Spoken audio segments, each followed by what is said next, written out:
묻고 따지지도 말고 홀딩 한 거죠. 네, 바로 팍팍팍 올라가잖아요. 그 전과는 움직임이 완전 다르죠. 이만큼 기본적 분석 모멘텀이 진짜 중요한 거예요. 네, 안녕하세요 직투생 여러분.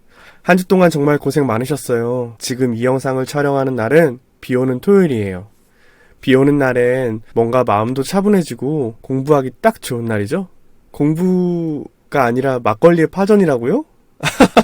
암튼 지난 영상에서 제가 직장 다니면서 순자산 10억을 만든 하이브리드 스윙 전략을 말씀을 드렸는데요. 근데 그 영상을 보시고 그래서 도대체 어떻게 하는 건데요 그거? 라고 하신 분들이 많으셨어요. 그래서 오늘은 백문이 불여일견이라고 제가 최근에 매매했던 종목인 젠백스라는 사례를 갖고 말씀을 한번 드려볼까 해요. 이걸 통해서 직장인이 어떻게 전략적으로 투자할 수 있는지 하나하나 쉽게 풀어드릴게요.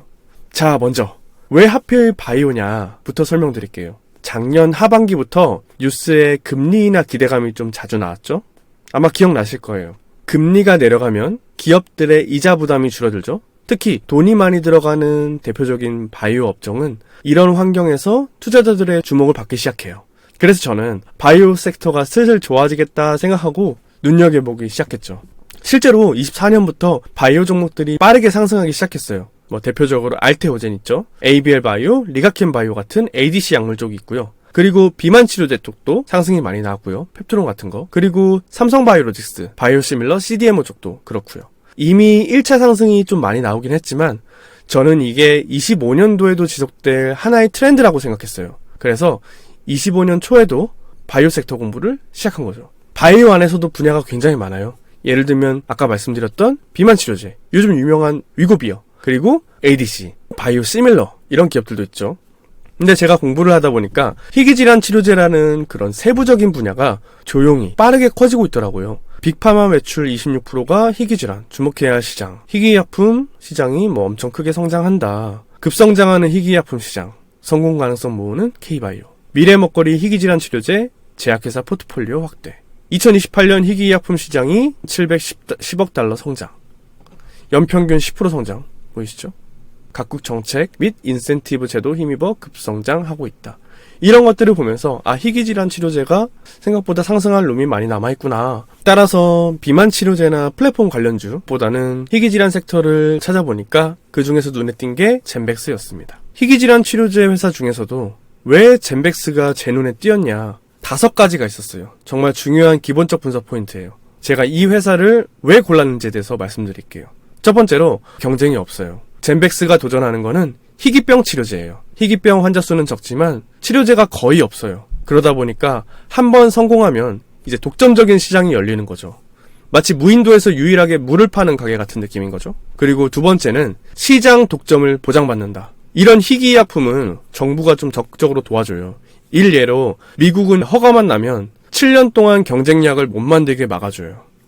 젠백스는 신경퇴행성 질환, 쉽게 말하면 이제 치매, 파킨슨병 같은 뇌질환을 치료하는 약을 만들고 있어요. 근데 이 시장 규모만 60조 원이 넘죠. 그리고 세 번째는 신약 개발보다 빠르다. 보통 신약 개발은 10년 이상 걸려요. 근데 희귀약품은 패스트트랙이라는 그런 빠른 길을 태워줘서 빠르면 몇 년 안에 시장에 나올 수가 있어요. 네 번째는 임상 결과가 좋다. 글로벌 빅파마들이 만든 약보다도 젠백스가 만든 약의 임상 실험 결과가 더 좋았어요.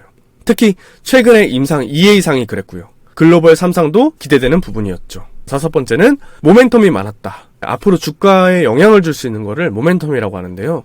그 모멘텀들이 줄줄이 나올 게 있었어요. 즉 상승할 이유가 많은 주식이라는 거죠. FDA 희귀치료제 지정이라던가 패스트트랙 승인이라던가 EAP 승인이라던가 그런 호재들의 가능성이 높았기에 저는 젠백스를 주목했습니다.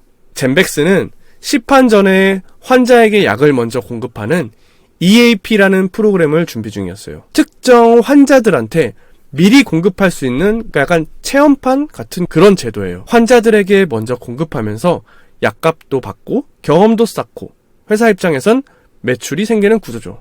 이해가 되셨나요? 그래서 회사는 환자 한 명당 1.5만 달러, 약 2천만 원 정도 받을 거라고 했고 시판 전 최소 5천 명에게 공급하겠다고 했어요. 그럼 어떻게 계산하냐면요. 약가 2천만 원에 곱하기 5천 명을 하면 약 1,000억 원의 매출이 되죠. 마진율을 보수적으로 60에서 70% 정도 잡았어요.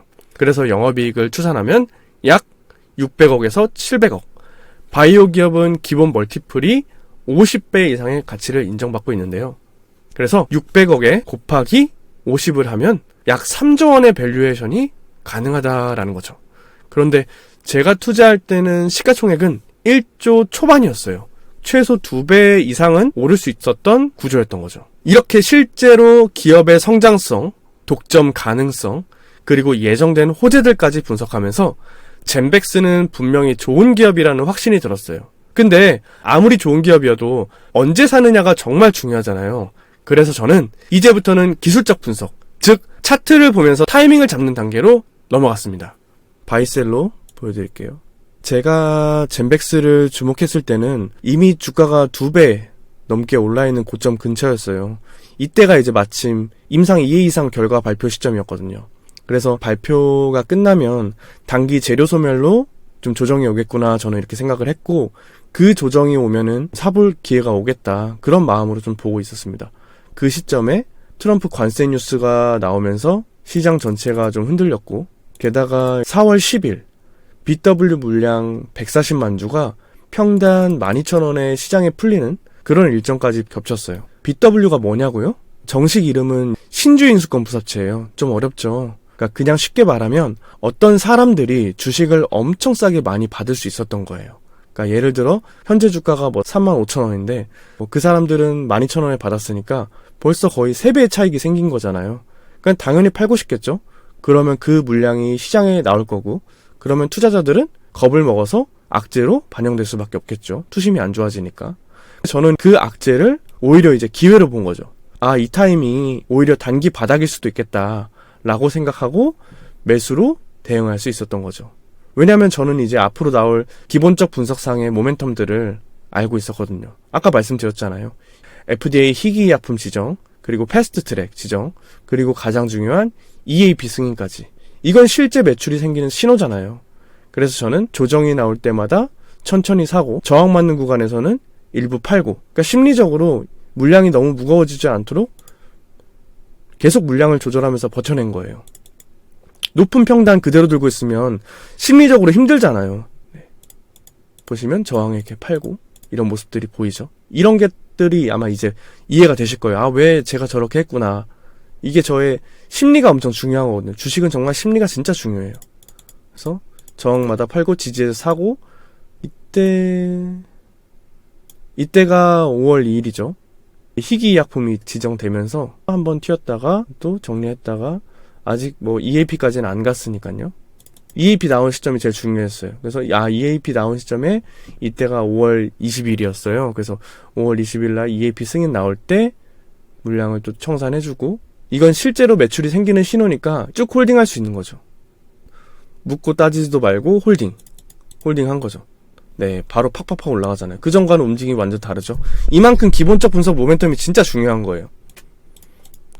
내 목표가 도달했을 때 한번 팔아주고, 또 홀딩하다가 어느 정도 또 많이 올랐다 싶으면 또 차익 실현 해주고, 이렇게 매매를 좀 마무리를 했다라고 말씀을 좀 드릴 수가 있겠고요. 그러면 수익이 얼마 났는지 한번 볼까요? 저도 정확히 잘 몰라서 기간 종목별 매매 일지겠죠. 네. 아마 작년에 한번 매매한 것도 있으니까 작년 걸로 좀 땡겨 볼게요.